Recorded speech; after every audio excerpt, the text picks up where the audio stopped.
Sudhakantha doctor Bhupen হাজৰিকাৰ জন্মদিৱসৰ সৈতে সংগতি ৰাখি স্বাস্থ্য শিক্ষা সম্পৰ্কীয় চেনেল আৰক্ষীৰ উদ্যোগত পাঞ্জাবাৰীৰ অসম ৰাজ্যিক চিকিৎসালয় সন্থাৰ কাৰ্যালয়ত বিনামূলীয়া স্বাস্থ্য শিবিৰৰ আয়োজন কৰা হয়। প্ৰায় শতাধিক চিকিৎসালকে অংশগ্ৰহণ কৰা এই শিবিৰত ছুগাৰ, প্ৰেছাৰ আৰু কলেষ্ট্ৰলৰ পৰীক্ষা কৰা হয়।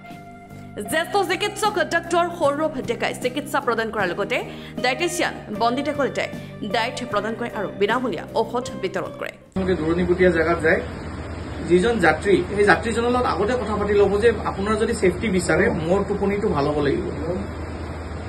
তেওঁ ভয় খাই যাব, গতিকে আপোনাকো এটা ভাল ঠাই দিব য'ত নেকি আপোনালোকে টোপনি মাৰিব পাৰে। মই নিজে পাৰ্চনেলি যেতিয়া লৈ যাওঁ ড্ৰাইভাৰ, তেওঁলোকৰ কাৰণে স্পেচিয়েল ৰুম বা হোটেলত এটা বুক কৰি দিওঁ। এইকাৰণে দিওঁ কাৰণ কালি তেওঁৰ লগত মোৰ জিন্দগী জড়িত হৈ আছে। গতিকে এইখিনি এৱাৰনেছ আপোনালোকে যাত্ৰীকো দিব যে আপোনাৰ মোৰ টোপনি আহি গ'লে আপোনালোকৰো কিন্তু দিগদাৰী আছে। গতিকে কোনো যাত্ৰী নিবিচাৰে যে তেওঁ সাধাৰণ অলপ পইচাৰ কাৰণে এইখিনি কষ্ট ভোগ কৰিব পাৰে। চ' সেইখিনিয়ে আপোনালোকে যাত্ৰীসকলক ক'ব যে মোৰ এনেকুৱা টোপনি ময়ো মাৰিব লাগিব বাইদেউ। অসমবাসীৰ ৰাইজলে এটা বাৰ্তা প্ৰদান কৰিব বিচাৰিছো, যিহেতু আমি দৈনন্দিন জীৱনত আমি কেব ছাৰ্ভিচ আমি সকলোৱে লওঁ আৰু হয়তো সকলোৱে লৈয়ে থাকে। আমি ক'ৰবাত যাবলৈ হ'লেও প্ৰথমতে আমি ড্ৰাইভাৰক আমি কণ্টেক্ট কৰিব লাগিব, নহয়নে? কিন্তু তেখেতসকলৰ স্বাস্থ্যৰ কথা আমি ইমান এটা চিন্তা নকৰোঁ। আমি যিহেতু তেখেতসকলৰ পৰা ছাৰ্ভিচ এটা পাই আছোঁ বা কিবা এটা ন্যূনতম আমি কিবা এটা প্ৰদান কৰোঁ যিমান আহে, কিন্তু আমি স্বাস্থ্যৰ কথা পটককৈ আমি চিন্তা নকৰোঁ। কিন্তু আজি আমি আৰক্ষাৰ তৰফৰ পৰা লগতে মহামন্ত্ৰ ডায়েগনষ্টিক চেণ্টাৰ আৰু ৰিচাৰ্চ চেণ্টাৰৰ পৰা আমি আজি আয়োজন কৰিছিলোঁ ইয়াতে এটা বিনামূলীয়া স্বাস্থ্য শিবিৰ এটা, আৰু তেখেতসকলৰ স্বাস্থ্যৰ বিভিন্ন ধৰণৰ আমি ডায়েবেটিছৰ RVS কৰালোঁ, কলেষ্ট্ৰল চেক কৰালোঁ, BP চেক কৰালোঁ। গতিকে তেনেকুৱা ধৰণে টেষ্ট কিছুমান কৰি মহামন্ত্ৰৰ স্বত্বাধিকাৰী ডক্টৰ সৌৰভ ডেকা তেখেতে চিকিৎসা প্ৰদান কৰে, লগতে মই ডায়েটাৰী এডভাইচ এটা তেখেতসকলক প্ৰদান কৰোঁ।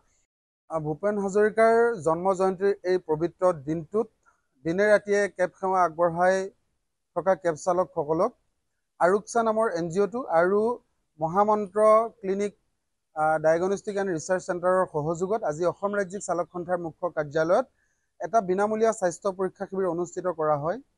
আজিৰ এই পবিত্ৰ দিনটোত তেওঁলোকে চালকসকলৰ প্ৰতি যি দায়বদ্ধতা প্ৰকাশ কৰিলে আমি সঁচাকৈ কৃতজ্ঞ। আজি প্ৰায় শতাধিক কেব চালকৰ উপস্থিতিত কেইবাটাও স্বাস্থ্য পৰীক্ষা কৰা হয়। বিশেষকৈ ডায়েবেটিছ, ব্লাড প্ৰেছাৰ আৰু তাৰ কলেষ্ট্ৰল বিভিন্ন ধৰণৰ পৰীক্ষাসমূহ কৰে। আৰু স্বাস্থ্যসন্মত যিটো আমাৰ চেনেল আছে আৰক্ষাৰ উদ্যোগত অসম চালক সন্থাৰ কাৰ্যালয়ত আমি এক স্বাস্থ্য সজাগতা শিবিৰ অনুষ্ঠিত কৰিছোঁ। ডক্টৰ সৌৰভ ডেকাই আমাক সহযোগ কৰিছে। ইয়াত প্ৰায় আমাৰ শতাধিক কেব চালকৰ স্বাস্থ্য পৰীক্ষা কৰোৱা হয়। ডক্টৰ সৌৰভ ডেকাই তেওঁলোকক স্বাস্থ্য পৰামৰ্শ দিছে। ডায়েটিচিয়ান বন্দিতা আছে, বন্দিতাই তেওঁলোকক ডায়েট প্ৰদান কৰিলে। আমাৰ এটা লক্ষ্য আৰু উদ্দেশ্য হ'ল যে অসমৰ যিমানখিনি জনসাধাৰণ আছে সকলোৱে নিজৰ স্বাস্থ্য বৰ্তাই ৰাখিব লাগে।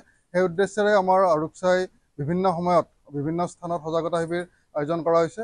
এই চেগতে আমাক সহযোগ কৰা আটাইখিনি স্বাস্থ্য যিখিনি প্ৰতিষ্ঠান আছে হস্পিটেলকে আদি কৰি সকলোকে আমি ধন্যবাদ। Bureau' report, N24 Assam.